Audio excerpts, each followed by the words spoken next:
أعوذ بالله من الشيطان الرجيم. بسم الله الرحمن الرحيم. يا أيها المزمل قم الليل إلا قليلا نصفه أو انقص منه قليلا أو زد عليه ورتل القرآن ترتيلا إنا سنلقي عليك قولا ثقيلا إن ناشئات الليل هي أشد وطئا وأقوم قيلا إنا لك في النهار سبحا طويلا واذكر اسم ربك وتبتل عليه تبتيلا رب المشرق والمغرب لا إله إلا هو فاتخذه وكيلا واصبر على ما يقولون واهجرهم هجرا جميلا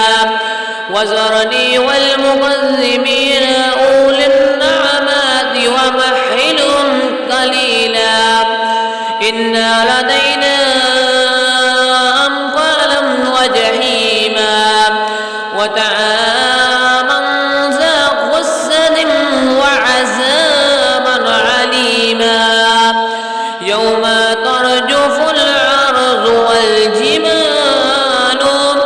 وقالت الجبال كثيبا مهيلا إنا أرسلنا إليكم رسولا شاهدا عليكم كما أرسلنا إلى فرعون رسولا فعسى فرعون الرسول فأخذناه أخذا وبيلا فكيف تتقون إن كفرتم يوما يجعل الولدان شيبا السماء منفطر به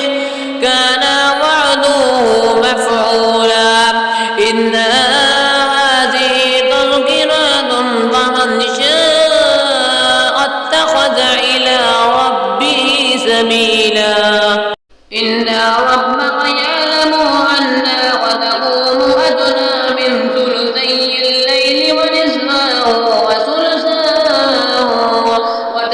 وطائفة من الذين معك والله يقدر الليل والنهار علم أن لن تحصوا وتاب عليكم